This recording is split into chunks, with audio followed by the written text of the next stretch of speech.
بصوا بقى العيش ده بقى، ده هو بقى اللي احلى تركايه.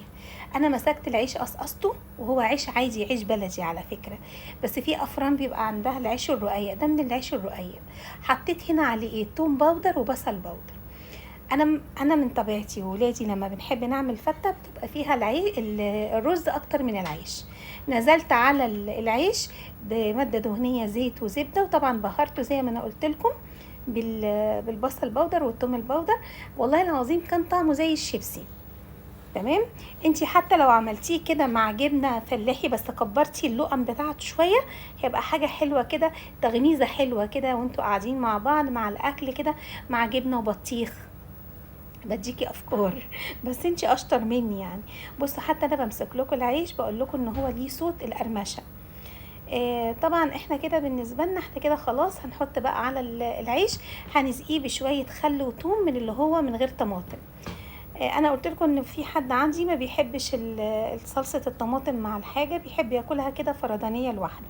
بصوا الحاجات اللي معموله دي بنتي عملتها في الاجازه من الصلصال الفوم، وصممت ان انا احطها لكم عشان تقولوا رايكم فيها ايه. دلوقتي حطينا حبة شوربة صغيرين. بلاش فكرة الناس زمان كانت تيتا تحط على العيش شوربة كتير، كنت بحسها فتة القطة. انتي حطي شوربة قليلة مع الخل والثوم، هتحسي وانتي بتاكلي العيش هيبقى ما هو طري ولا هو ناشف، هتحسيه في طعم القرمشة. ونزلنا بالرز بتاعنا العادي. بالنسبه للحمه يا جماعه، وزائد برضو الرز حبه شوربه مش كتير، تبقى فته، مش حاجه فيها ميه كتير.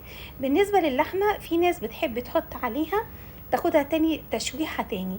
انا لا، الفته يعني لحمه مسلوقه، فانا اكتفيت بسلق اللحمه بعد تشويحها كده، بيكون طعمها احلى. لكن انتي لو عايزه تجددي وتحمريها لوحدها ما فيهاش ادنى مشكله. انا هنا عملت خطأ كبير جدا، انا نسيت وحطيت من فوق الصوص الاحمر، ونسيت ان انا كان المفروض يبقى فرداني عشان ابني. بس مش مشكله، عطى شكل جميل.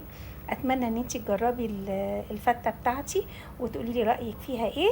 وحاجه حلوه كمان، لو انتي رايحه تصيفي واتزنقتي هناك وانتي في المصيف، هتعملي صينيه فته حلوه ان شاء الله هتعجبكم. واشوفكم في فيديو جديد، والسلام عليكم ورحمه الله وبركاته. واديني اهو حطيت لكم اللحمه.